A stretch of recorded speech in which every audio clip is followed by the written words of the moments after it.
Positive terminal कहाँ connected है? Pointed side of the nail में। यहाँ पॉजिटिव कहाँ कनेक्टेड है? Head side of the nail. क्या डिफरेंस दिखा आपको? इंपॉर्टेंट है ये, इंपॉर्टेंट है, एग्जाम में आएगा। ये रेजिस्टेंस ऑफर कर रहे हैं और रेजिस्टेंस ऑफर कर रहे हैं इसका मतलब जब इलेक्ट्रॉन इनके पास जाएंगे इस तरीके से पूरा सर्किट बनाया ना। हम लोग क्या जैसे ही हम कनेक्ट कर रहे हैं सीधा एमसीक्यू का क्वेश्चन बनेगा पक्का, यहाँ से मार्क माय वर्ड्स, पक्का बनेगा। Hello everyone, welcome back to your study platform Concept Corridor and I am your mentor Yogita Dhami. So after a short break, here I am with the new chapters for you all, the one shot of the new chapters. मेरे channel पे break सिर्फ one shot से लिया गया था. Meanwhile, I've started Test Yourself series for SST syllabus, जहाँ पर you can test your knowledge whether you are fully prepared for your examination or not by solving some MCQs which are given there. पक्का जाके check कर लेना, वहाँ पे जो MCQ मैंने दिए हुए हैं, you will see them in examination in one or other form. That's my guarantee. ठीक है, चलो बात करते हैं इस वीडियो की। Here we are going to cover the chapter number 4, electricity, magnetic and heating effects for class 8 sciences. बेटा chapter बहुत इजी होने वाला है बिकॉज ये हम बिल्ड करने वाले हैं आपके previous knowledge of electricity and magnetism में, राइट? इलेक्ट्रिसिटी कहाँ पढ़ी थी? क्लास 7th में। मैग्नेटिज्म कहाँ पढ़ा था? क्लास 6th में। बस उसी के बेसिस पे हम इस चैप्टर को पूरा कवर कर लेंगे, ठीक है? चलो स्टार्ट करते हैं कुछ क्वेश्चंस के साथ which are given under probe and ponder. इन क्वेश्चंस को पढ़ने से पहले क्या करना है? Like this video. जितने भी पुराने स्टूडेंट्स हैं फटाफट से लाइक दिस वीडियो, आगे जाके तुम भूल जाते हो। और जितने नए स्टूडेंट्स हैं पहले वीडियो देख लो। If you feel this is worth watching, like it, subscribe the channel and share it with your friends also, ठीक है? चलो अब स्टार्ट करते हैं क्वेश्चंस के बारे में।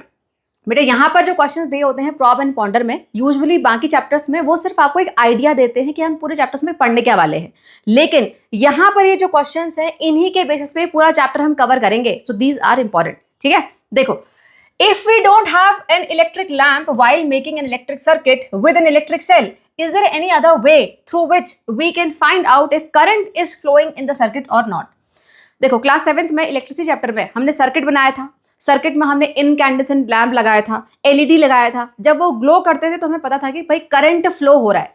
लेकिन अगर वो लैम्प ही ना हो, आपके पास इलेक्ट्रिक लैम्प एलईडी कुछ नहीं है, तो आप कैसे बताओगे कि सर्किट में करंट फ्लो हो रहा है? Right? This we have to find out here. Next question.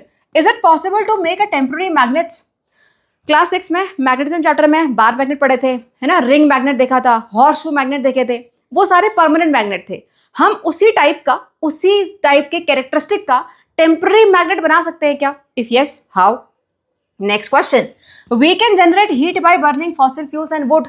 देखो हम लकड़ी जलाते हैं, फॉसिल फ्यूल, एलपीजी हो गया, केरोसिन, पेट्रोल, इनको जला दें तो हमको वहाँ पे फ्लेम्स दिखाई देती है, फायर दिखाई देती है, उससे हमें हीट मिलती है। लेकिन जितने भी इलेक्ट्रिकल अप्लायंसेज हैं जैसे हीटर, आयरन, गीजर, यहाँ पर हमें कोई फायर तो दिखाई नहीं देता, तो हमें हीट कहाँ से मिलती है? वहाँ पर हीट जनरेट कैसे होती है? This question we have to give answer. Next, how do we know if cell और बैटरी इज डेड? देखो हम सेल यूज करते हैं, टॉर्च सेल है, रिमोट में सेल आप यूज करते हो, बैटरी यूज होती है, कार में होती है, घर में इन्वर्टर पे होती है। हमें कैसे पता पड़ता है कि वो डेड हो गई? Right? Again this answer we need to find out. Clear? So these are the basic important questions. उसके अलावा if you are having any other question you can write down here and you can ask in the comments also, ठीक है? चलो अब start करते हैं first question के साथ। If we don't have electric lamp, how we can check out that current is flowing in the circuit? इसके लिए सबसे पहले स्टार्ट करना है एक्टिविटी के साथ। बेटा chapter is full of activities और सारी की सारी एक्टिविटीज हम यहाँ करके देखेंगे, ठीक है? देखो फर्स्ट लेट अस इन्वेस्टिगेट। क्या करना है? यहाँ पर सर्किट बनाना है। सर्किट में आपके पास सेल है, सेल होल्डर है, स्विच टेम्पररी वाला जो कि ऑल पिन, सेफ्टी पिन और ये थंब पिन के साथ बनता है, हमने क्लास 7th में बनाया था। उसके अलावा यहाँ पर आपको वायर लेना है and you have to tie it with the 2 nails on the cardboard like this, ठीक है? अब ये पूरी थ्योरी है इससे कंस्ट्रक्शन की, जिसको हम नहीं पढ़ेंगे, इसको आप खुद से पढ़ सकते हो। हम करके देखेंगे इस एक्टिविटी को यहाँ पर। So cell holder, this is the switch, I have taken the real switch, right? Real switch. और यहाँ पर कोई भी इनकैंडेसेंट बल्ब नहीं है, कोई एलईडी नहीं है।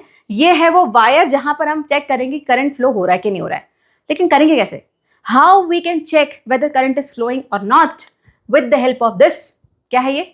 Magnetic compass. मैग्नेटिक कंपास में नीडल होती है, राइट? रेड वाला हमेशा north seeking needle, north seeking pole होता है ये वाला, राइट? नॉर्थ की तरफ अलाइन करते हैं। चलो अब देखते हैं भाई करंट जब फ्लो होता है तो हमें क्या चेंज देखने को मिलता है यहाँ पर। सो स्विच अब हम करेंगे ऑन करा, डिफ्लेक्शन हुआ, ऑफ करा, फिर से अपनी पोजीशन पे, फिर ऑन करो, देखो डिफ्लेक्शन, ऑफ करेंगे, फिर अपनी पोजीशन। ये क्या हो रहा है? मीन्स जब हम ऑन कर रहे हैं तो हमको डिफ्लेक्शन देखने को मिल रहा है मैग्नेटिक कंपास में, ऑफ करते ही वो फिर से अपनी दोबारा ओरिजिनल पोजीशन में चली जा रही needle, right. So this deflection in the compass is proving that यहां पर इलेक्ट्रिक करंट फ्लो हो रहा है जब भी हम स्विच को ऑन कर रहे हैं। Clear, understood. अब भाई डिफ्लेक्शन से पता तो पड़ गया कि करंट फ्लो हो रहा है, लेकिन डिफ्लेक्शन हुआ क्यों? ये मैग्नेटिक कंपास में डिफ्लेक्शन कब होता है? जब इसके पास कोई स्ट्रॉन्ग मैग्नेट आ जाए, राइट, यानी मैग्नेट जिसके पास मैग्नेटिक प्रॉपर्टी हो। इससे ये कंफर्म होता है कि इस वायर के पास जैसे ही हम करंट ऑन कर रहे हैं, जैसे ही हम स्विच को ऑन कर रहे हैं, यानी करंट फ्लो हो रहा है, तो इस वायर के पास मैग्नेटिक प्रॉपर्टी आ रही है। क्लियर? चलो देखते हैं यहां पर ऑब्जर्वेशन में क्या देखा हमने स्विच ऑन किया तो कंपास नीडल डिफ्लेक्ट हो गई फ्रॉम इट्स ओरिजिनल पोजीशन। जैसे ही हमने स्विच को ऑफ किया, नीडल फिर से अपनी ओरिजिनल पोजीशन के डायरेक्शन में आ गई, राइट। बार बार हमने स्विच को रिपीट किया, ऑन ऑफ किया, और बार बार हमें डिफ्लेक्शन देखने को मिला। इससे कंफर्म हो गया कि करंट फ्लो के वजह से ही ये डिफ्लेक्शन हो रहा था, राइट। सो कंक्लूजन क्या होगा इसका? अ करंट कैरिंग वायर, जो वायर ब्लैक वाला वायर, वैसे तो सब जगह करंट ही फ्लो हो रहा था जब स्विच ऑन था, तो करंट कैरिंग वायर जो होता है उसमें मैग्नेटिक इफेक्ट होता है जिसकी वजह से कंपास नीडल मूव कर रही थी। क्लियर? नाउ बेटा मैग्नेटिक इफेक्ट कहाँ आता है? मैग्नेटिक इफेक्ट किसके वजह से आता है? अब बोलोगे मैम मैग्नेट की वजह से आता है। बेटा मैग्नेट के पास ऐसा क्या होता है जिससे कि वो मैग्नेटिक प्रॉपर्टी यानी वो अट्रैक्शन और रिपल्शन दिखाता है? उसे बोलते हैं मैग्नेटिक फील्ड। क्या बोलते हैं? Magnetic field. The region around the magnet और current carrying wire where its magnetic effect can be felt is said to have magnetic field. अब जिसने क्लास 6 में अच्छे से पढ़ाई नहीं करी है उसको लग रहा होगा क्या पढ़ा दिया मैम ने, क्या लिखा दिया है, हमारा आउट ऑफ सिलेबस जा रहा है ये, मैम क्या पढ़ा रहे हो? होल्ड ऑन बेटा, बहुत इजी है। देखो क्या लिखा हुआ है, the region around the magnet and the current carrying wire where its magnetic effect can be felt. अब इसको हम प्रैक्टिकली करके देख लेते हैं। ये देखो, ये मान लो एक मैग्नेट है ना, मैग्नेट से मैं आपको समझा रही हूँ। ये मैग्नेट, राइट। अब इसके पास हम एक सेफ्टी पिन लेके आते हैं। तो सेफ्टी पिन लेके आएंगे, देखो इतनी दूर रखा है, कुछ नहीं हो रहा, कोई अट्रैक्शन नहीं हो रहा। यहां लाए तो अट्रैक्शन हुआ, इतनी दूर कुछ नहीं हुआ, यहां पर लाए तो अट्रैक्शन हुआ, राइट। यानी कि इस मैग्नेट का मैग्नेटिक इफेक्ट कहां तक है? ऑलमोस्ट यहां तक, इधर तक। इतनी दूर यहां पर इस जगह पर कोई मैग्नेटिक इफेक्ट है क्या? नो। क्यों नहीं है? क्यों नहीं है? बिकॉज इसकी जो मैग्नेटिक फील्ड लाइंस होती हैं जो कि नॉर्थ से साउथ की तरफ इस तरह से जाती हैं, इनविजिबल होती हैं। जहां जहां पर मैग्नेटिक फील्ड लाइंस होंगी वहां वहां पर आपको मैग्नेटिक इफेक्ट दिखाई देगा। अंडरस्टूड? अब इस डेफिनेशन को फिर से पढ़ लो। The region around the magnet, the region around the magnet, magnet की जगह हम यहां क्या पढ़ रहे हैं? हम यहां पढ़ रहे हैं करंट कैरिंग वायर, है ना। यहां पे हम करंट कैरिंग वायर में मैग्नेटिज्म देख रहे हैं। So the region around the magnet और the current carrying wire where its magnetic effect can be felt, right, that is said to have the magnetic field। वहां पर हम बोलेंगे भाई उसका मैग्नेटिक फील्ड होता है। समझ आया अभी? अंडरस्टूड? चलो तो हमें क्या पढ़ा भाई हमने अभी तक? when electric current flows through the conductor like a wire, अगर वायर में इलेक्ट्रिक करंट फ्लो होगा तो it will produce a magnetic field around it, right. जैसे करंट फ्लो होगा तो उसके चारों तरफ मैग्नेटिक फील्ड बन जाएगा, मैग्नेटिक फील्ड बनेगा, इसीलिए वो कंपास नीडल मूव कर रही है, right. So this phenomenon is known as magnetic effect of the electric current. बस इसी बात को हम क्या बोलते हैं? हम बोलते हैं magnetic effect of electric current, ठीक है। when the magnetic field is generated in the current carrying conductor, this is known as magnetic effect of the electric current। Got it? Now this magnetic field disappears when the current stops flowing। जैसे ही switch off करा तो magnetic field गायब, switch on करोगे तो फिर से magnetic field आ जाएगा। Clear? Now अब इतनी इंपॉर्टेंट ये साइंस की जो फैक्ट्स हैं जो हम पढ़ रहे हैं यहाँ पर, ये हमें पता कैसे पढ़े? Let's have a look here, be a scientist. इनके बारे में पढ़ लेते हैं। कौन है ये? बेटा इनका नाम है हांस क्रिस्टियन ओरस्टेड। हांस क्रिस्टियन ओरस्टेड। ओरियो बिस्किट नहीं है, ओरस्टेड है, राइट। ओरियो बिस्किट दिमाग में नहीं घूमना चाहिए अभी। चलो ये कौन थे? बेटा ये थे professor at the university in Denmark, right. अब it is said that once while giving a demonstration he noticed that whenever an electric circuit was closed or opened the needle of the magnetic compass lying nearby deflected. ये कुछ demonstration दे रहे होंगे electricity के बारे में, है ना, circuit वर्किट बना रहे होंगे, पास में पड़ा होगा क्या, मैग्नेटिक कंपास। तो उन्होंने ऑब्जर्व कर लिया, देख लिया कि जैसे ही वो सर्किट को क्लोज कर रहे थे तो डिफ्लेक्शन हो रहा होगा, ओपन करने में फिर से वो अपनी ओरिजिनल पोजीशन पे आ रहा होगा, राइट। जब उन्होंने ये देखा तो further he investigated this when he was certain that electric current Indeed produces a magnetic field, he published his findings. तो उन्होंने सिर्फ ऑब्जर्वेशन कर देख के छोड़ा नहीं, उन्होंने फर्दर उसको इन्वेस्टिगेट किया। जब आप इन्वेस्टिगेट करते हैं तब जाके आप ये साइंटिस्ट, बी अ साइंटिस्ट वाली लाइन में जाते हैं, है ना। नाम एग्जाम में आ सकता है, क्या नाम है, ओरियो बिस्किट नहीं है हांस क्रिस्टियन ओरस्टेड। क्लियर, चलो चलते हैं आगे। Now how can we make a simple electromagnet. देखो, करंट कैरिंग कंडक्टर, उसमें मैग्नेटिक इफेक्ट जनरेट हो रहा है। अगर मैग्नेटिक इफेक्ट यानी मैग्नेटिक फील्ड जनरेट हो रहा है, इसका मतलब मैग्नेट भी तो बना सकते हैं ना, मैग्नेट बना सकते हैं। कैसे बना सकते हैं, इलेक्ट्रिसिटी की हेल्प से। तो इलेक्ट्रिसिटी की हेल्प से जब हम मैग्नेटिज्म लेके आते हैं, बस उसी को इलेक्ट्रोमैग्नेट बोला जाता है। अब हम बनाएंगे कैसे, उसको देखते हैं। देखो, again one more activity, let us explore. क्या करना है, यहां पर आपको चाहिए 50 सेंटीमीटर इंसुलेटेड वायर। इंसुलेशन का मतलब पता है अभी तो, है ना, insulators are the poor conductors. So insulated wire होना चाहिए। आप ओपन वायर नहीं ले सकते। क्यों नहीं ले सकते, ये आंसर आपको पता होना चाहिए। क्या होगा कि अगर यहां पर ये इंसुलेशन हटा के हम सिर्फ कॉपर वायर डायरेक्ट ले लें, क्या होगा, शॉर्ट सर्किट हो जाएगा, है ना, शॉर्ट सर्किट हो जाएगा। तो इसीलिए insulated wire. So insulated wire, iron nail, electric cell, iron paper clips, these all, right. ये बनाना है आपको, बहुत ईजी दिख रहा होगा कैसे बनाना है। आपको टर्मिनल जोड़ने हैं वायर के और इसमें लपेट देना है, इसको टेप से सिक्योर कर देना है, ठीक है। देखते हैं क्या होगा। सो करके देख लेते हैं। यहाँ पर एक मिनट, मुझे इसको इरेज कर दो। Okay, now have a look here. So this is the electromagnet, all the coiling of the wire secured with the tape, 2 ends, now joining, circuit complete. Circuit complete हुआ, देखो क्या हो रहा है, पिन्स अट्रैक्ट हो रही हैं दोनों ही एंड पे, है ना। अब सर्किट को हम ब्रेक करेंगे, सर्किट को ब्रेक करते ही सारे पिन गई, right. So this is the electromagnet that we can make. Clear. So what is the observation, क्या मिला हमको, magnetic effect exist only when current flows through it. Magnetic effect हमको कब तक मिला, ये अट्रैक्शन कब तक देखने को मिला, जब तक सर्किट कंप्लीट था। जैसे ही सर्किट को हमने ब्रेक किया, मैग्नेटिक इफेक्ट खत्म हो गया। Clear. So simple electromagnet we have made just now. लेकिन बेटा जो इलेक्ट्रोमैग्नेट हमने बनाया है ना, इसकी हम क्या मैग्नेटिक स्ट्रेंथ को इंक्रीज कर सकते हैं। क्लास 6 में अगेन पढ़ा था ना, strong magnet, weak magnet, right. तो ये जो मैग्नेट हमने बनाया, इसकी स्ट्रेंथ को हम कैसे इंक्रीज कर सकते हैं। Let's have a look here again with the help of activity, increasing the strength of electromagnet. देखो क्या करना है यहाँ पर पहले हम लेंगे एक पेपर का रोल, और उसमें हम इसको, जो ये वायर है हमारा इंसुलेटेड वायर, उसके ऑलमोस्ट 50 टर्न्स लेंगे, ठीक है। और फिर क्या करना है, फिर इसको कनेक्ट करना है आपको सेल के साथ।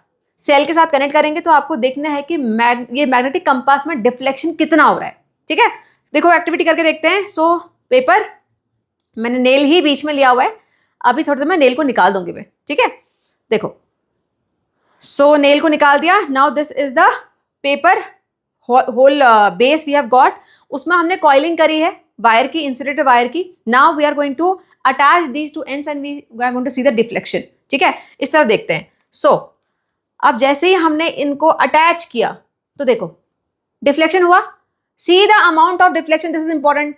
अमाउंट ऑफ डिफ्लेक्शन देखो हुआ, लेकिन थोड़ा हो रहा है, राइट। डिफ्लेक्शन हो रहा है लेकिन थोड़ा सा हो रहा है। अब अगर हमें डिफ्लेक्शन इंक्रीज करना हो, कब इंक्रीज होगा, जब मैग्नेटिक फील्ड की स्ट्रेंथ इंक्रीज होगी। वो कैसे इंक्रीज होगी, वो इंक्रीज होगी by putting the iron nail here. जिस आयरन नेल में मैंने लपेटा था ना, बस वही आयरन नेल हमको इस कोर के बीच में डालनी है। देखो क्या करना है, insert iron nail into the cylinder, repeat the above step. Same activity हम दोबारा करेंगे। सो करके देखते हैं। ये देखो, ये वही पेपर है और बीच में क्या है दिख रहा है आपको, ये आयरन है, ठीक है। अब देखो डिफ्लेक्शन कितना होता है, ध्यान से। सो connecting the wires, see the amount of deflection, see the amount of deflection. Clear पता पड़ रहा है बेटा, पहले का डिफ्लेक्शन और इस डिफ्लेक्शन में almost it is double, right. क्या हुआ, ये ये हमारी मैग्नेटिक फील्ड की स्ट्रेंथ हमने इंक्रीज करवा दी। कैसे करवा दी? हमने जो कोर है उसमें आयरन नेल को डाला है, ठीक है। तो ज्यादातर जो प्रैक्टिकल इलेक्ट्रोमैग्नेट्स होते हैं वहां पर आयरन का कोर होता है बीच में। क्लियर? अब इसकी स्ट्रेंथ को चेक करने के लिए अगेन हम क्या कर सकते हैं? Clip, right? So let's try to attract the clips with the help of this electromagnet that we have made. देखो, सो हम इसको ज्वाइन करेंगे तो क्या दिख रहा है? देखो, एक क्लिप अट्रैक्ट हुई, थोड़ी बहुत यहां से भी होगी। सो इलेक्ट्रोमैग्नेट में थोड़ी बहुत मैग्नेटिक स्ट्रेंथ है, पता पड़ रहा है ना? थोड़ी बहुत हम यहाँ पे क्लिप्स को अट्रैक्ट होते हुए देख सकते हैं। नाउ अगेन अगर हमको इसकी और स्ट्रेंथ बढ़ानी हो तो फिर क्या करना है? तो इसके लिए है कुछ तरीके। ये देखो, इस वाले इलेक्ट्रोमैग्नेट में और इससे पहले वाले में क्या अंतर है? कौन बताएगा? मैं फिर से दिखा रही हूं, इसको देख लो ध्यान से। अब इसके बाद नेक्स्ट वाले को देखो, क्या फर्क है? किसको समझ में आया? जल्दी से कमेंट में बताओ फटाफट से मुझे, टाइम स्टैम्प के साथ। क्या डिफरेंस दिखा आपको? इंपॉर्टेंट है, ये इंपॉर्टेंट है, एग्जाम में आएगा। हमें क्या दिखाई दिया? Number of coiling. बेटा इससे पहले वाले में कॉइलिंग थोड़ी सी थी, है ना? अब देखो मैंने बहुत सारी कॉइलिंग कर दी है। तो जब हमने बहुत सारी कॉइलिंग करी, हर टर्न के साथ क्या होता है? मैग्नेटिक फील्ड की स्ट्रेंथ इंक्रीज होती है। अभी देखो अट्रैक्शन कितना होगा, देखो। सो फिर से हमने वायर्स को ज्वाइन किया, नाउ सी। ओके, देखो अभी दो तीन यहां पर गई, दो यहां पे हो गई। उससे पहले सिर्फ एक एक ही बड़ी मुश्किल से हो रही थी, है ना? अभी यहां पर दो तीन हमको दोनों साइड से दिखाई दे रहा है। सो स्ट्रेंथ इंक्रीज हुई। क्लियर? अब अगेन हमको इसकी भी अगर स्ट्रेंथ इंक्रीज करनी हो, इस मैग्नेट की फिर हमें और स्ट्रेंथ इंक्रीज करनी हो, तो क्या कर सकते हैं? ये क्या है यहां पर? बेटा यहां पर आ गई हैं यहां पर दो सेल आ गए। बेसिकली हमने जो पावर है, जो हम इलेक्ट्रिसिटी के लिए पावर सप्लाई है, उसको बढ़ा दिया हमने, उसकी स्ट्रेंथ को बढ़ा दिया है। क्लियर?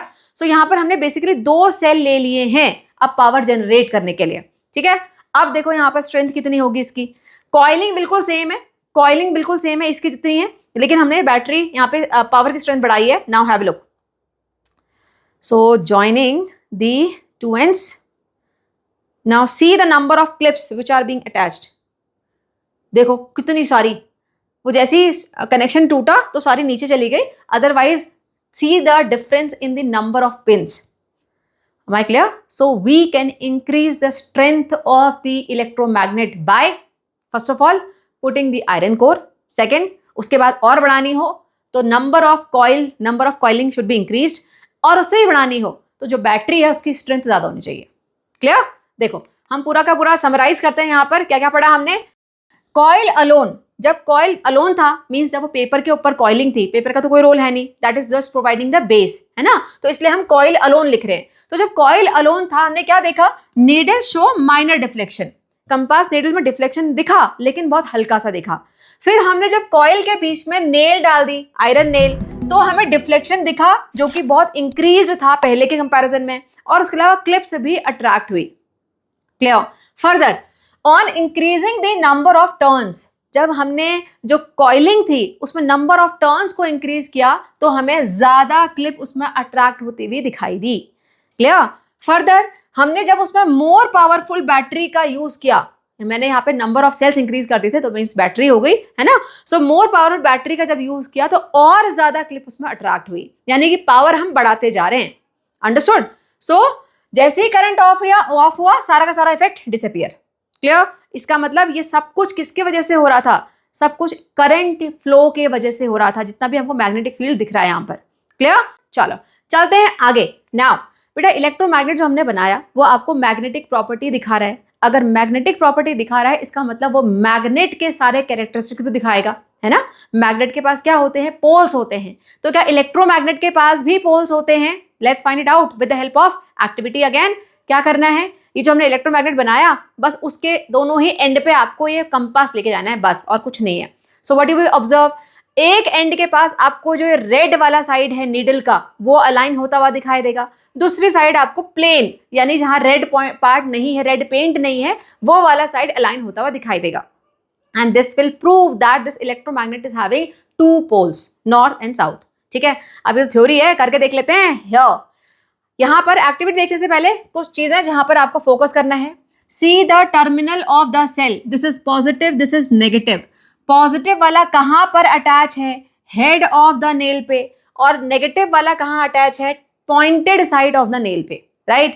अब देखो होता क्या है, यहाँ पर हम कंपास लेके आए तो क्या दिख रहा है? हेड साइड में आपको व्हाइट वाला पार्ट अलाइन होते हुए दिखाई दे रहा है और पॉइंटेड साइड में आपको ये देखो रेड वाला पार्ट अलाइन होने की कोशिश कर रहा है. अभी एकदम से लेके आए ना, थोड़ा टाइम लगेगा लेकिन अलाइन हो जाता है. ठीक है. So what we got to know, भाई एक तरफ व्हाइट वाला पार्ट, एक तरफ रेड वाला पार्ट, तो ऑब्वियसली अपोजिट पोल तो हैं. आपके पास यहाँ पर 2 डिफरेंट पोल्स हैं इस इलेक्ट्रोमैग्नेट के. क्लियर. नाउ अनदर क्वेश्चन, बेटा क्या हम इलेक्ट्रोमैग्नेट के पोल्स को रिवर्स कर सकते हैं? देखो जो परमानेंट मैग्नेट होता है वहां तो नहीं कर सकते, लेकिन इलेक्ट्रोमैग्नेट तो टेम्पररी मैग्नेट है ना. जब तक करंट फ्लो हो रहा है तब तक चल रहा है वहां पर काम, है ना. जैसे ही करंट सर्किट ब्रेक तो यहाँ पर मैग्नेटिक प्रॉपर्टी भी गई. तो क्या हम यहाँ पर पोल्स को रिवर्स कर सकते हैं? यस, कर सकते हैं. कैसे? By changing the terminal of the battery, terminal of the cell. देखो यहां पर देखते हैं, यहां पर अगेन फोकस किस पे करना है? टर्मिनल्स पे. This is positive terminal. अब इस वाले में पॉजिटिव टर्मिनल कहां कनेक्टेड है? Pointed side of the nail में. यहां पॉजिटिव था connected head side of the nail पे. ठीक है. यहाँ पे नेगेटिव साइड आपका इस सेकंड केस में हो गया कनेक्टेड, यहाँ पर हम हेड साइड में कनेक्ट करेंगे. ठीक है. Now see the difference in the compass needle. Connect किया, देखो पॉइंटेड में क्या आ रहा है? व्हाइट साइड अलाइन हो रहा है, यहां पर रेड साइड अलाइन हो रहा था. राइट. तो हमने क्या पता पड़ा भाई? रिवर्स हो गया. यहां पर पोल रिवर्स, देखो रेड साइड इस तरफ आ गया हेड में अब. सो पोल रिवर्स हो सकते हैं. कैसे हो सकते हैं? अगर हम करंट फ्लो के डायरेक्शन को चेंज कर दे. डायरेक्शन अगर चेंज कर, और डायरेक्शन चेंज कैसे होती है? By reversing the battery. Understood. चलो चलते हैं आगे. So here a step further for you. बेटा यहाँ पर क्लास 6 में आपने पढ़ा था कि जो अर्थ है वो भी मैग्नेट की तरह बिहेव करती है ना. उसमें भी magnetic north and magnetic south होता है. क्यों होता है? तो उस टाइम बताया गया था कि भाई अर्थ के कोर में मॉल्टन लावा है ना. मॉल्टन जो स्टेट है, लिक्विड है, उसी के वजह से यहाँ पर मैग्नेटिक प्रॉपर्टी आती है. अब क्यों आती है वो यहाँ पर आपको बताया गया है. देखो, deep inside the earth the movement of liquid iron that मॉल्टन core creates the electric current. बेटा जब वो मूव करता है तो उससे इलेक्ट्रिक करंट जनरेट होता है. उस इलेक्ट्रिक करंट की वजह से यहाँ पर मैग्नेटिक फील्ड जनरेट होता है, जिससे कि आपको अर्थ में मैग्नेटिक प्रॉपर्टी दिखाई देती है. So the ultimate reason is the production of the current there. Understood. Now बेटा इस फील्ड का कई सारी जो माइग्रेटरी बर्ड्स होती हैं, fishes, animals, they use this field to navigate. Right. और उसके अलावा this earth magnetic field also act as a shield for us, blocking harmful particles from the space and helps to protect this earth. Clear? So this is the step further for you. चलो चलते हैं आगे. Now let's summarize. हमने बेटा magnetic property के बारे में क्या क्या पढ़ा है ना. इसके आगे फिर हम हीटिंग इफेक्ट पे जाएंगे. देखो क्या क्या पढ़ा हमने. A current carrying coil that behaves as a magnet is called electromagnet. Electric current उसमें पास हो रहा है और वो मैग्नेट की तरह बिहेव कर रहा है, इसलिए हम उसको इलेक्ट्रोमैग्नेट बोलते हैं. Right. Now, the most practical electromagnets have iron core to make them stronger. जो भी हम इलेक्ट्रोमैग्नेट यूज करते हैं डेली लाइफ में, सब में आयरन कोर पक्का होता है. आयरन कोर की इंपॉर्टेंस आपने देख ली अभी, है ना. उससे स्ट्रेंथ बढ़ती है. The iron core greatly amplifies the magnetic field produced by the coil. Right? Now, the strength of the electromagnet depends on, important है, strength किस पे डिपेंड करती है इलेक्ट्रोमैग्नेट की? नंबर ऑफ कॉइलिंग पे. Amount of electric current flowing through the coil, कितना power आप दे रहे हो, and number of turns in the coil, है ना. उसके अलावा बोथ टुगेदर भी, अगर दोनों को बढ़ा दोगे तो ऑब्वियसली ज्यादा एम्पलीफाई हो जाएगा. अंडरस्टूड. उसके अलावा हमें पता पड़ा भाई, like bar magnet, electromagnet also has 2 poles, north pole and south pole. Direction of current reverse, so pole will also get reverse. अगर हम डायरेक्शन चेंज कर दें करंट फ्लो की, तो हमारे पोल भी रिवर्स हो जाएंगे. ठीक है. Polarity can be found using the magnetic compass. हमने पोल्स कैसे फाइंड आउट करे? By using the magnetic compass. Easy. चलो moving ahead. Now where we are using this electromagnet, ये जो हम इलेक्ट्रिक करंट का मैग्नेटिक इफेक्ट है, ये कहाँ यूज कर रहे हैं? Almost everywhere. कहाँ पे यूज करते हैं? स्पीकर्स, जो लाउड स्पीकर्स होते हैं वहां पर इलेक्ट्रोमैग्नेट होता है. आपके ईयरफोन में होता है. डोर बेल्स में होता है, MRI machine, magnetic resonance imaging, है ना, MRI मशीन इसमें होता है। इसके अलावा मोटर्स हो गया, क्रेन्स हो गया, इन सभी जगह इलेक्ट्रोमैग्नेट का यूज होता है। ठीक है, नाउ थोड़ा सा ध्यान दो बेटा, यहाँ पर स्पीकर्स में, ईयरफोन्स में, डोर बेल में जो इलेक्ट्रोमैग्नेट यूज हो रहा है, क्या उसकी स्ट्रेंथ इस क्रेन वाले इलेक्ट्रोमैग्नेट के बराबर होगी क्या? Of course not. क्रेन में जो इलेक्ट्रोमैग्नेट होता है वो काफी स्ट्रांग होता है। क्यों? क्योंकि वहां पे बहुत भारी भारी सामान इस क्रेन को उठाना होता है, right? So let's have a look here. Lifting electromagnets जो क्रेन्स में यूज होते हैं वो कैसे होते हैं? Lifting electromagnets are very strong electromagnet hung from the crane. Crane में वो यहाँ पे अटैच होते हैं। The crane operator controls the magnet simply by switching on the current and switching off the current, है ना? स्विच ऑन करेगा तो वहां पे मैग्नेटिक प्रॉपर्टी आ जाएगी, वो किसी भी हेवी कार को, जो भी सामान है उसको उठा लेगा, उसको एक डायरेक्शन में लेके जाएंगे जहां उसको डंप करना होगा। जैसे ही वो उस एरिया में आएंगे वो स्विच को ऑफ कर देगा तो सारी की सारी जो इलेक्ट्रोमैग्नेटिक प्रॉपर्टी है वो खत्म, तो सारा सामान नीचे गिर जाएगा। सिंपल। देखो, so current on electromagnet creates a strong magnetic field, lifts the heavy iron और steel objects. Current off magnetic field disappears, objects are released at the desired location. So this is the working of this crane, right? Electromagnet, lifting electromagnets. Okay, कहाँ use होते हैं? Widely used in factories and scrap yards to move, lift and sort heavy metal items efficiently. बहुत सारी जगह आपने देखा भी होगा इस तरह से काम होते हुए। क्लियर? चलो चलते हैं आगे। Now, does a current carrying conductor gets hot? तो अब हम जा रहे हैं heating effect of current पे। ठीक है, स्टार्टिंग विद अगेन एक्टिविटी। क्या करना है यहाँ पर? कुछ मटेरियल चाहिए आपको, कार्डबोर्ड चाहिए, 2 नेल चाहिए, निक्रोम वायर, एक स्पेशल टाइप का वायर होता है जो कि बहुत जल्दी गर्म हो जाता है। अगर ये ना हो तो आप क्या लेंगे? यहाँ पर आप जो वो बर्तन धोने वाला जूना नहीं होता, स्क्रब, जो मेटल से बना होता है, बस उसका एक वायर ले लो, वो भी वैसे ही काम करता है। ठीक है, तो वो आप ले सकते हो। ऑलमोस्ट ऑफ 0.3 mm थिकनेस लिखा हुआ है यहाँ पर। इलेक्ट्रिक सेल चाहिए, cell holder, switch and connecting wires, और फिर आपको बनाना है इस टाइप का सर्किट। ये देखो आयरन नेल्स के बीच में यहाँ पर क्या लिया हुआ है? निक्रोम वायर लिया हुआ है।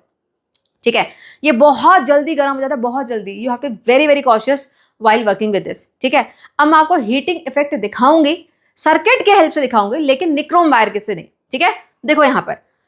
So this is the circuit. यहाँ पर आपको फोकस कहाँ करना है? इस वाले पॉइंट पे। ठीक है, देखो क्या हो रहा है।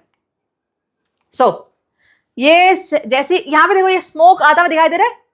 ये नहीं दिखाई दिया तो मैं जूम कर रही हूँ, अभी जूम करके देखते हैं, है ना? ओके, ये देखो, ये अभी दिखाई दिया। आई hope you can see that, it's clearly visible. यहाँ पर आपको स्मोक आता हुआ दिखाई देगा।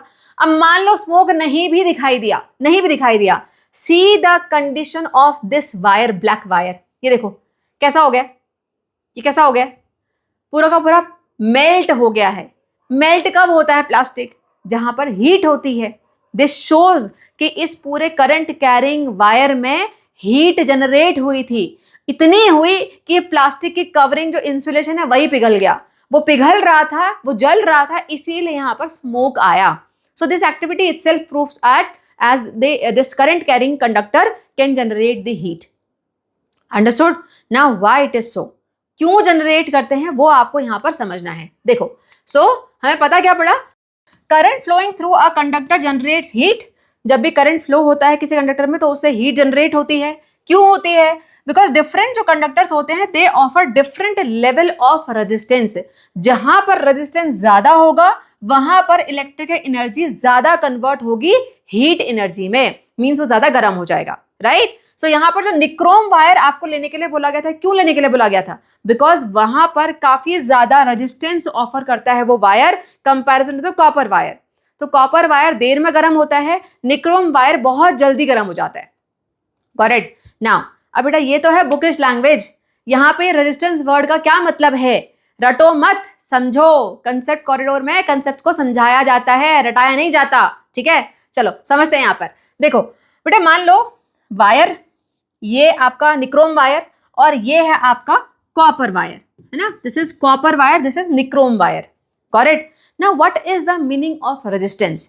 इस कंसेप्ट को समझने से पहले आपको एक फैक्ट पता होना चाहिए। करंट क्यों फ्लो होता है? करंट किसके वजह से फ्लो होता है? कितने लोगों को पता है? टाइम के साथ जल्दी से आंसर अगेन, फटाफट से बेटा, इंटरेक्टिव वीडियो है ये, ठीक है। आंसर बताओ, क्यों करंट फ्लो होता है? बेटा करंट फ्लो होता है इलेक्ट्रॉन के फ्लो के वजह से। मींस अगर इलेक्ट्रॉन प्रॉपरली फ्लो हो रहे हैं इसका मतलब करंट फ्लो हो रहा है। Got it? अब देखो, यहां पर भी इलेक्ट्रॉन फ्लो होना चाह रहे हैं, यहां पर भी फ्लो होना चाह रहे हैं। क्लियर? अब कॉपर वायर में कम रेजिस्टेंस है, निक्रोम वायर में ज्यादा रेजिस्टेंस है। क्या मतलब है इस बात का? बेटा इसके अंदर के जो पार्टिकल है, निक्रोम वायर के अंदर के जो पार्टिकल हैं वो ऐसे ना, ऐसे हाथ करके खड़े हुए हैं, नहीं जाने देंगे, हम इलेक्ट्रॉन्स को नहीं जाने देंगे, ठीक है। सो मान लो हाइपोथेटिकली ये वो पर्सन है जो बोल रहा है मैं नहीं जाने दूंगा। यहां पर भी एक पर्सन खड़ा है, बोल रहा है भाई मैं तो नहीं जाने दूंगा, जा। ये देखो, कोई नहीं जाने दे रहा। यहां पर इतने सारे लोग बैठे हुए हैं, बोल रहे हैं हम इलेक्ट्रॉन को जाने ही नहीं देंगे, आगे जाने ही नहीं देंगे। तो क्या कर रहे हैं ये रेजिस्टेंस ऑफर कर रहे हैं। और रेजिस्टेंस ऑफर कर रहे हैं इसका मतलब जब इलेक्ट्रॉन इनके पास जाएंगे तो यहां पर क्या होगा? कोलिजन होगा, रबिंग होगी। जहां पर रबिंग होती है वहां पर हीट जनरेट होती है। आप हैंड्स को ऐसे रब करते हो ठंडियों में, क्यों करते हो? ताकि हीट जनरेट हो जाए, राइट। तो यहां पर भी वही हो रहा है। यहां पर ये जो पार्टिकल्स हैं ये इलेक्ट्रॉन के सामने बैरियर बन के खड़े हुए हैं, हम नहीं जाने देंगे तुम्हें आगे। Got it? तो यहां पर जब इलेक्ट्रॉन का कोलिजन होगा इनके साथ तो यहां पर हीट जनरेट हो जाएगी, यानी कि जो इलेक्ट्रिक करंट फ्लो होना चाह रहा है वो उल्टा हीट एनर्जी में कन्वर्ट हो जाएगा। समझ में आया? अब यहां देखो, कॉपर वायर के पास भाई है रेजिस्टेंस, तो है, ऐसा नहीं कि बिल्कुल नहीं है, लेकिन थोड़े ही हैं भाई। ये दो लोग ही खड़े हुए हैं यहां पर, बाकी कोई नहीं है।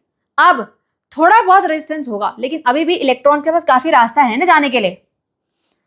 समझ आया? तो यहां पर हीट जनरेट कम होगी। अंडरस्टूड? सो आप पढ़ लो, current flowing through a conductor generate heat. Why? Because they offer resistance. Now every type of conductor offer different resistance. Different conductor offer different level of resistance to the current flowing through them. Higher resistance जैसे कि ये more electric energy convert into heat energy, तो वो जल्दी गर्म हो जाएगा। Simple? अभी समझ में आया? Got it? चलो आगे चलते हैं। Now here think like a scientist. बेटा this activity should be carried out strictly under the supervision. वैसे तुम लोग कर नहीं रहे हो, मैं ही कर रही हूँ यहाँ पर, है ना। सो चलो ये आपके लिए एप्लीकेबल नहीं है यहाँ पर। Now repeat this activity with the more number of cells. Correct? यहाँ पर मैंने अभी एक पहले आपको मेल्टिंग, जहाँ पे जो इंसुलेशन था वो मेल्ट हो रहा था, वो एक सेल से करके दिखाया था। अगर 2 सेल लगा देंगे तो क्या होगा? ऑब्वियसली ज्यादा हीट जनरेट होगी। मैंने करा नहीं क्योंकि हाथ जल रहा था उससे, और वहां पर फिर वायर मेल्ट होकर शॉर्ट सर्किट भी हो सकता था, ठीक है। सो यहाँ पर 2 बैटरी ऑब्वियसली ज्यादा पावर लगाएंगे तो ज्यादा हमारे पास हीट एनर्जी प्रोड्यूस हो जाएगी। Now further, the amount of heat generate is more in the experiment with the 2 cells. This is due to the fact that heat generated depends on the magnitude of the electric current. कितना ज्यादा आप electric current दे रहे हो। ज्यादा electric current का मतलब क्या है? ज्यादा इलेक्ट्रॉन्स। जितने ज्यादा इलेक्ट्रॉन पास होना चाहेंगे उस कंडक्टर से उतना ज्यादा वहां पर रबिंग होगी, उन जो वहां पे रेजिस्टेंस लेके खड़े उनके साथ। जितनी ज्यादा रबिंग होगी उतनी ज्यादा हीट एनर्जी प्रोड्यूस हो जाएगी। क्लियर? सो ज्यादा इलेक्ट्रिक करंट दोगे तो ज्यादा आपको हीट एनर्जी मिलेगी आपके कंडक्टर से। Next, the heat generate in the wire depends on material, thickness, length of the wire and duration for which current flows. MCQ का क्वेश्चन बनेगा पक्का, यहां से मार्क माय वर्ड्स, पक्का बनेगा अगर आपके स्कूल में ये वाले बॉक्सेस से पढ़ाया जाता है तो। ठीक है, देखो रेजिस्टेंस का मतलब obviously it is directly proportional to heat generated. जितना ज्यादा रेजिस्टेंस उतना ज्यादा हीट जनरेट होने वाली है। तो ये रेजिस्टेंस यानी हीट जनरेटेड किस पे डिपेंड करता है? सबसे पहले मटेरियल ऑफ द वायर। कौन सा मटेरियल है? टंगस्टन है, निक्रोम है, या फिर कुछ और है, कॉपर है, इस तरह से। ठीक है, थिकनेस ऑफ द वायर पे डिपेंड करता है, लेंथ ऑफ द वायर पे डिपेंड करता है, and duration for which current flows, इस पे भी डिपेंड करता है। ठीक है, अब अगेन इन पॉइंट्स को रटोगे क्या? रटना है? रटो मत, थोड़ा सा वीडियो लंबा होगा, समझा रही हूं मैं यहाँ पर, समझ लो। देखो भाई, मटेरियल ऑफ द वायर, इसका हम कुछ नहीं कर सकते। अब जो मटेरियल है वो है ना, इसमें कुछ समझने की जरूरत नहीं है। थिकनेस पे कैसे डिपेंड करता है? थिकनेस ज्यादा होगी तो रेजिस्टेंस ज्यादा होगा कि कम होगा? समझो इस बात को। देखो मान लो ट्रैफिक है, ट्रैफिक में 100 कार्स अटकी हुई हैं, है ना। अब वो ट्रैफिक एक है इतनी सी रोड पे, और वही 100 कार अटकी हुई हैं 4 लेन वाली रोड पे। ये है आपकी स्ट्रीट रोड, जो गलियां होती हैं वहां पर 100 कार यहाँ पर जाम लगा के खड़ी हैं, यहां पर भी जाम है, लेकिन ये 4 लेन वाली सड़क है, थिकनेस बढ़ गई। तो बताओ कहां पर कोलिजन होने के चांसेस कम है? कोलिजन होने के चांसेस कहां कम है? ये तो कोई बता देगा आंसर।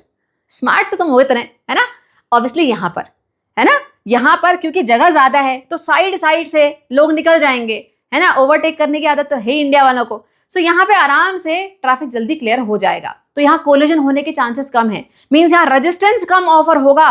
रेजिस्टेंस कम ऑफर होगा मतलब यहाँ पर हीट जनरेट कम होगी। क्लियर?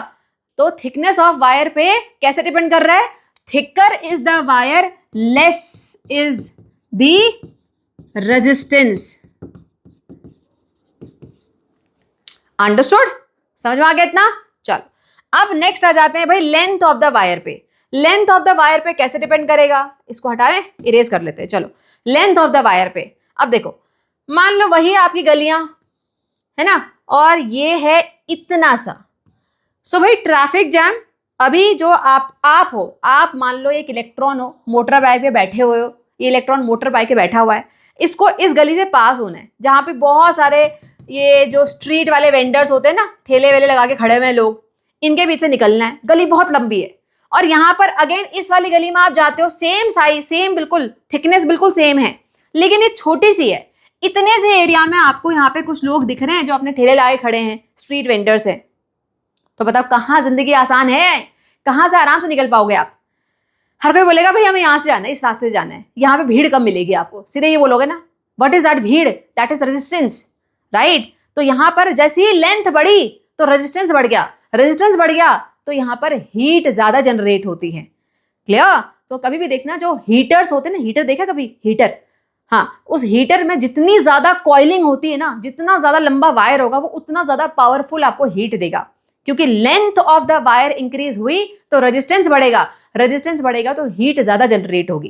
क्लियर? और थिकनेस पे कैसे डिपेंड करता है? अगर ज्यादा थिक वायर होगा तो रेजिस्टेंस कम हो जाता है, हीट कम जनरेट होती है।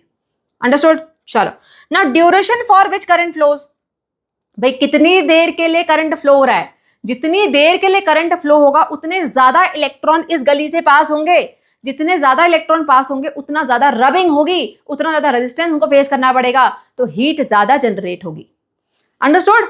सिंपल है कंसेप्ट। चलो चलते हैं आगे। Now heating effect house hold appliances कहाँ पर यूज होता है? ये सारे आपको पता है पहले से, आपने ये देखा होगा। रूम हीटर, ये वाला कुकिंग वाला हीटर है, खाना पकाते हैं इसके ऊपर। This is electric kettle, iron, iron rod जो इससे पानी गर्म करते हैं, ये हेयर ड्रायर। क्लियर? सो इन सभी जगह पर हम हीटिंग इफेक्ट ऑफ करंट को यूज कर रहे हैं। Clear? Now in some appliances the heating element is visible and glows red hot. अगर आप इनमें ध्यान दो तो कौन कौन से अप्लायंस, ये वाला है, ये है, यहाँ पर आपको एक कॉइल बिल्कुल रेड हॉट दिखाई देता है, लेकिन कई सारे अप्लायंस है जहाँ पे कुछ दिखाई नहीं देता लेकिन अंदर गर्म होता है वो। ठीक है? An incandescent lamp, incandescent lamp जो कि क्लास 7 था, बड़े अच्छे से डिटेल में पढ़ा था, राइट। वहां पर उसके फिलामेंट भी क्या होता है, कैसे ग्लो करता है? बिकॉज वहां पर पहले हीट जनरेट होती है, वो हीट जनरेशन की वजह से वो ग्लो करना स्टार्ट करता है। Clear? So again that is all because of the heating effect of the current. Easy? चलो चलते हैं आगे। नाउ भाई क्या प्रॉब्लम्स हमको फेस करनी पड़ सकती हैं हीटिंग इफेक्ट की वजह से? देखो heating is required, electric current से ऑब्वियसली हम हीट जनरेट करते हैं, बहुत सारी जगह काम भी करते हैं, लेकिन हमको केयरफुल रहना पड़ता है। Why it is so? देखो heating effect is useful but can also cause problem. Energy loss in transmission wire, देखो जहां से भी सारे के सारे वायर में थोड़ा बहुत रेजिस्टेंस तो होता है ना, किसी में ज्यादा किसी में कम, लेकिन होता है, तो उसके वजह से जो इलेक्ट्रिसिटी फ्लो हो रही है वो वेस्ट हो जाती है, हीट एनर्जी प्रोड्यूस करने में वेस्ट हो जाती है। उसके अलावा over heating can melt plastic parts, plugs and socket. हमने देखा होगा ऐसे कई सारे ये जो प्लग्स होते हैं या जो वायर होता है बाहर, वो मेल्ट हो जाता है। अभी मैंने आपको प्रैक्टिकल एग्जांपल दिखाया भी था, इंसुलेशन ही मेल्ट हो गया, दैट इज वेरी डेंजरस, है ना। उसके अलावा over heating can even cause fire. ऐसे यहाँ पे आपने देखा होगा सर्किट जो सॉकेट्स होते हैं वहाँ पे फायर हो जाती है, again because of the heating effect. अंदर का वायर मेल्ट हो जाएगा, वहां पे शॉर्ट सर्किट होगा, आग लग जाएगी। Clear? So these are some of the problems, right. Now what are the safety measures for this? The basic safety measure is you have to use the safety device which are placed in the household circuit. अगर नाम कभी सुना हो, MCB, miniature circuit breaker, हर घर में होता है ना, हमारे घर में लगा होता है वो MCB. So what is that? That is the safety device, right. उसके अलावा always use wire, plugs and sockets rated for the specific current. आपने देखा होगा आपके घर में अलग अलग टाइप के सॉकेट, छोटा वाला एक बड़ा वाला, एक होता है 5 एम्पेयर का, एक होता है 15 एम्पेयर का, है ना. तो जो सॉकेट जितनी पावर के लिए बना उतना ही उसका यूज करो. ऐसे काम मत करो कि छोटे से सॉकेट में बहुत सारे प्लग लगा दिए, एक्सटेंशन लगा लगा के, तो ऐसे में क्या होता है, ज्यादा वो पावर खींचेगा, वहां पे शॉर्ट सर्किट होने के चांसेस है. Clear? So don't do this. Industrial appliances, जहां पे हाई टेम्परेचर या इलेक्ट्रिक फर्नेस होते हैं, वहां पर भी हीटिंग इफेक्ट का यूज किया जाता है to melt the metal, right. So this is the industrial use of heating effect of current. Clear? उसके अलावा एक और प्रिकॉशन यहाँ पे नहीं लिखा हुआ है, ऑलवेज यूज दी ब्रांडेड यानी ISI मार्क वाले जो ये वायर्स होते हैं या सॉकेट्स होते हैं, उनको यूज करना चाहिए, लोकल वाले नहीं करने चाहिए. करेक्ट? चलो चलते हैं आगे. And now we are moving for the another topic of the chapter, that is how does a battery generate electricity. बेटा इलेक्ट्रिसिटी का magnetic effect and heating effect we are done with, and this is the third most important topic of the chapter. ठीक है, अब पहले तो battery word सुना हुआ है पहले. What is battery? It is the combination of two or more cells, which basically gives you more voltage, right? अब बेटे बैटरी या कह लो सेल, क्योंकि सेल से ही बैटरी बनी हुई है, इसके अंदर ऐसा क्या होता है जिससे आपको इलेक्ट्रिसिटी मिल जाती है? So what is inside the cell that produces electricity? इसका आंसर आपको यहाँ पर ढूंढना है. ठीक है, स्टार्ट करते हैं सबसे ओल्डेस्ट टाइप ऑफ सेल से, जिसको कि हम बोलते हैं सिंपल वोल्टिक सेल या फिर गैल्वेनिक सेल ऑल्सो. दोनों ही नाम से क्वेश्चन आ सकता है एग्जाम में, और ये डायग्राम बनाना आना चाहिए सारी लेबलिंग के साथ, इसलिए यहां पर हम इसको बनाएंगे. Right now take out your rough notebook and draw it with me. यहीं पे इसको याद कर लो. ठीक है, देखो सबसे पहले प्रोमिनेंट क्या दिख रहा है आपको? एक बीकर जो कि ग्लास का है, स्टील का बीकर नहीं है, ग्लास का है या फिर प्लास्टिक का हो सकता है. ठीक है, वैसे प्लास्टिक का नहीं लेते, कई बार हीट जनरेट हो जाती है इसलिए. So it is a glass beaker है. इसके अंदर यहाँ पर आपको एक वाटर टाइप लिक्विड दिख रहा है, which is not actually water, it is known as electrolyte. देखो याद कैसे करना है, इलेक्ट्रिसिटी प्रोड्यूस हो रही है, सो इलेक्ट्रोलाइट, राइट. इलेक्ट्रोलाइट. अब इलेक्ट्रोलाइट होता क्या है? ये प्योर वाटर क्यों नहीं है बेटा? यहां पर हमको ऐसा लिक्विड चाहिए जो कि कंडक्ट कर सके इलेक्ट्रिसिटी को, यानी जिसके अंदर आयंस हो, पॉजिटिव नेगेटिव. अब सीनियर क्लास में जाओगे तो पढ़ोगे कैटायंस एंड एनायंस. ठीक है, और किस टाइप का लिक्विड होता है? या तो एसिडिक या तो बेसिक. यूजुअली एसिडिक लिक्विड लिया जाता है, तो वाटर में अगर हम थोड़ा सा HCl डाल दें, H2SO4 डाल दें, तो हम उसको फिर इलेक्ट्रोलाइट बोलेंगे. क्लियर? अब इसके अंदर आप यहां पर डिप करोगे दो मेटल रॉड्स, जिनको कि हम बोलेंगे इलेक्ट्रोड. अगर आपको मेटल का नाम पता है वेल एंड गुड, अदरवाइज हम इनको बोलेंगे this is electrode 1 and this is electrode 2. अब इनका कनेक्शन करना पड़ेगा ऑब्वियसली, है ना, कंप्लीट करने के लिए सर्किट. सो यहाँ पे वायर, और ये हो गया आपका लैंप जो कि ग्लो करेगा जब इसमें इलेक्ट्रिसिटी फ्लो होगी, एंड दैट विल प्रूव कि ये जो हमने सेल बनाया है ना, इसने इलेक्ट्रिसिटी प्रोवाइड करवाई. क्लियर? अब आप सोच रहे हो कि मैम यहाँ पर इलेक्ट्रिसिटी कैसे आ जाएगी, कुछ तो ऐसा हमको दिख नहीं रहा बैटरी टाइप का. बेटा itself it is a battery. ठीक है, अब काम कैसे करती है वो देखो. यहां पर जो हमने इलेक्ट्रोड 1 और इलेक्ट्रोड 2 लिया, मैंने बताया यहां पर मेटल होते हैं, ये मेटल्स की रॉड होती हैं. अब कौन से मेटल के रॉड? बेटा यहाँ पे जो मेटल्स लिए जाते हैं उनकी रिएक्टिविटी में डिफरेंस होता है. अब सीनियर क्लास में जाओगे तो आपको एक रिएक्टिविटी सीरीज पढ़नी पड़ेगी, जिसका कि शॉर्टकट मैंने ऑलरेडी बनाया हुआ है. अगर देखना है तो लिंक में डिस्क्रिप्शन है, वैसे मैं आपको यहाँ पिक्चर दिखाऊंगी उसकी. ठीक है, अब रिएक्टिविटी सीरीज में होता क्या है, there are some very highly reactive metals. कुछ आपने क्लास 7 में पढ़े थे, ऐसे मेटल जिनको हम केरोसिन में डिप करके रखते हैं, बाहर रखते हैं तो उसमें आग लग जाती है. कौन से? किसको पता है? 7th क्लास में पढ़ाई किसने करी है? टाइम के साथ आंसर जल्दी से बताओ. कौन सा है? पोटेशियम. हाईली रिएक्टिव, है ना. तो रिएक्टिविटी सीरीज में सबसे ऊपर पोटेशियम आता है, फिर उसका सोडियम, इस तरह से पूरी रिएक्टिविटी सीरीज बनी हुई है. लास्ट में आता है प्लैटिनम. तो यहां पर हमें ऐसे दो मेटल लेने होते हैं जिनके बीच में रिएक्टिविटी का डिफरेंस हो. उससे क्या होगा, इनमें से एक ऐसा मेटल होगा जो इलेक्ट्रॉन देगा और दूसरा वाला ऐसा होगा जो इलेक्ट्रॉन लेगा. सो यहाँ पर डोनेशन एंड रिसीविंग ये हो रहा है इलेक्ट्रॉन का, यानी इलेक्ट्रॉन मूव करेंगे, और जहां इलेक्ट्रॉन मूव करते हैं वहां पर इलेक्ट्रिसिटी फ्लो हो जाती है. Right? So this is the working of whole this cell. Clear? अब यहां पर एक इलेक्ट्रोड पॉजिटिव वाला काम करेगा टर्मिनल की तरफ, और दूसरा वाला नेगेटिव. अब कौन सा पॉजिटिव होगा कौन सा नेगेटिव होगा यहां पर आपको नहीं पढ़ना है. You can just write down positive and negative. लेकिन एक चीज का ध्यान देना, पॉजिटिव से नेगेटिव की तरफ आप इलेक्ट्रिसिटी का फ्लो दिखाओगे, इलेक्ट्रिक करंट का. So this arrow is showing the electric current. That's it. This is your voltaic cell. Understood. Main सारी लेवलिंग मैंने आपको बता दी यहां पर.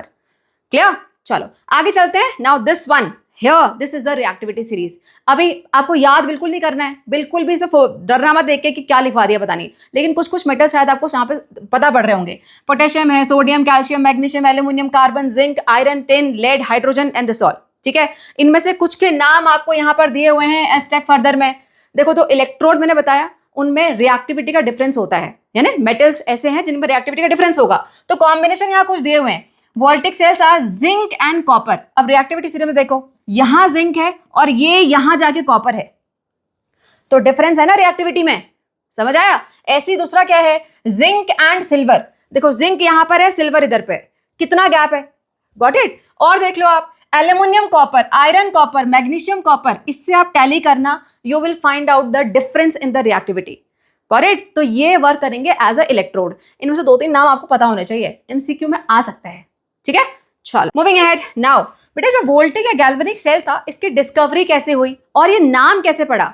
This is based on the name of 2 Italian scientist, Alessandro Volta and Luigi Galvani. और इनकी जो discovery थी बड़ी एक्सीडेंटल टाइप की डिस्कवरी थी. देखो कैसे. इन लेट 1700 जो गैल्वेनी थे, he notice that a dead frog's leg kicked when it touched 2 metals copper and iron.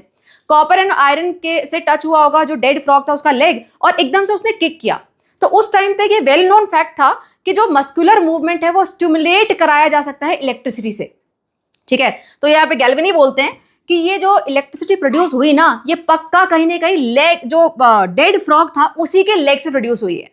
Right. लेकिन यहाँ पे जो वोल्टा थे, उनका मानना कुछ और था. उन्होंने बोला कि नहीं, ये जो फ्रॉग है उसके लेग से इलेक्ट्रिसिटी जनरेट नहीं हुई है. यहाँ पर कहीं ना कहीं ये जो 2 मेटल है, कॉपर एंड आयरन, इनका रोल है इलेक्ट्रिसिटी प्रोडक्शन में. So he tested it further. How he tested. यहाँ पर जो ये वोल्टा थे, उन्होंने फ्रॉग के लेग की जगह यहाँ पर क्या रखा, he took the salt water soaked paper. जो हम इलेक्ट्रोलाइट बात कर रहे हैं ना, तो वहां पर उसने क्या किया, salt water soaked paper instead of frogs leg and still got the electric current. So copper और आयरन के टच में क्या है इस टाइम पे, जो सॉल्ट वाटर में सोक किया हुआ paper, which is acting as an electrolyte. Right. And he got the electricity. So this led to the discovery of this voltic या फिर galvanic cell. Understood? चलो चलते हैं आगे. Now let's make our own battery. Here there is the activity that you have to do here. क्या करना है? You have to take 5 to 6 juicy lemons, copper wire, iron nail, LED connecting wire, और उसके बाद बनाना है आपको एक circuit. यहाँ पर 5 to 6 juicy lemons क्यों बोला हुआ है? सूखे हुए लेमन नहीं लेने हैं, उसमें जूस होना चाहिए. Why? क्योंकि उसके अंदर अगर जूस होगा यानी लिक्विड होगा, acidic liquid, lemons are acidic. Right. तो अगर वो एसिडिक लिक्विड होगा तभी वो इलेक्ट्रोलाइट की तरह काम करेगा. Right. So you have to construct this. अब हम थ्योरी नहीं पढ़ेंगे, हम सीधे करके देखेंगे इसको. ठीक है. So here is the activity. These are the lemons. I have done it with 4 lemons. और यहाँ पर हमने पहले डाल दिया आयरन नेल. अब मैं यहाँ पर कॉपर वायर को कनेक्ट करूंगी. कनेक्ट कैसे करना है देखो. 1 copper end of the copper wire directly in the lemon, another end to the iron nail. Right. So we have to repeat this with each and every lemon and nail. So देखो एक और wire आएगा, फिर से दूसरी iron nail पे डाला और यहाँ पे इसको डायरेक्ट हम डिप करेंगे लेमन में. ठीक है. So this is the whole circuit. At the end you have got the LED. अब देखो कैसे ग्लो हो रही है. दिख रहा है ग्लो हो रही है. कोई बात नहीं, अभी जूम करके देखो. अब यहाँ पे दिखेगा. If you will see carefully तो आपको यहाँ पे हल्का सा ग्लो होता हुआ दिखाई देगा. आई hope you can see that. This one दिख रहा है. फिर से देखो, ये ग्लो हो रहा है ना बेटा. हम लेमन से इलेक्ट्रिसिटी प्रोड्यूस कर रहे हैं, सो बहुत कम वोल्ट मिलता है, इसलिए बहुत हल्की सी वो ग्लो हो रही है, लेकिन ग्लो हो रही है, बहुत क्लियरली एविडेंट है. Right. So this way we can simply make our own battery also. है ना. चलो. So what is the observation here. हमें क्या देखा हमने, LED glows confirms that cell is working. ये लेमन सेल काम कर रहा है. Right. Copper wire and iron nail क्या है, यहाँ पर हमने कॉपर वायर और आयरन नेल लिया. ये क्या है, दीज आर द इलेक्ट्रोड्स. और इलेक्ट्रोलाइट क्या है, electrolyte is the lemon juice itself. ठीक है.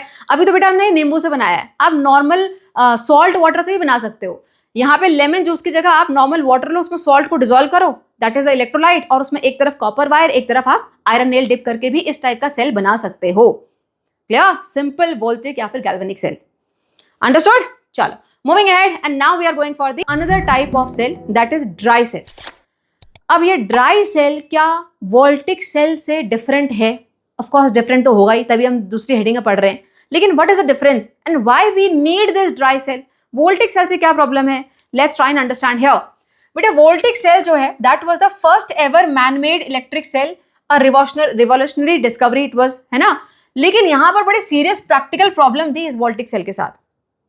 क्या प्रॉब्लम थी भाई? जो वो लिक्विड है इलेक्ट्रोलाइट, उसको हम कैरी करके कैसे ले जाएंगे? वो लिक्विड स्पिल हो जाएगा ना, गिर जाएगा, है ना। तो पोर्टेबिलिटी का बड़ा इशू था, राइट। उसके अलावा could not be held upside down और साइडवेज, उसको जहां भी ले जाएंगे ऐसे करके खड़ा करके ले जाना पड़ेगा, है ना। ऐसे टेढ़ा मेढ़ा होगा तो गया। उसके अलावा corrosive liquids were dangerous to handle. जो हम इलेक्ट्रोलाइट की बात कर रहे हैं, वो इलेक्ट्रोलाइट कभी कभी बहुत स्ट्रॉन्ग लेना पड़ता है टू प्रोड्यूस मोर इलेक्ट्रिसिटी। तो अगर स्ट्रॉन्ग लेंगे एसिड या बेस तो वो कोरोसिव हो जाएगा, again problem. Not suitable to put inside the small devices like torch और रिमोट। हम जो टॉर्च के अंदर सेल डालते हैं, रिमोट के अंदर सेल डालते हैं, वहां थोड़ी सा पानी वाला सेल डाल दोगे आप, है ना। तो ये सारी प्रॉब्लम थी आपकी पुराने वाले सेल के साथ, ठीक है। इसीलिए अब हम जा रहे हैं ड्राई सेल पे। क्लियर? चलो, so scientist develop the dry cell to overcome these limitation. The dry cell kept the same principle but made it safe compare to more compact and portable.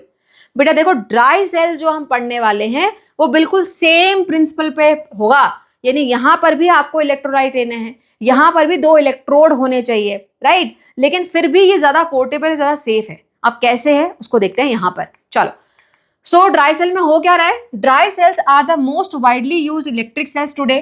तो these are called dry because electrolyte is not a liquid but a thick moist paste. देखो dry cell में dry नाम क्यों है?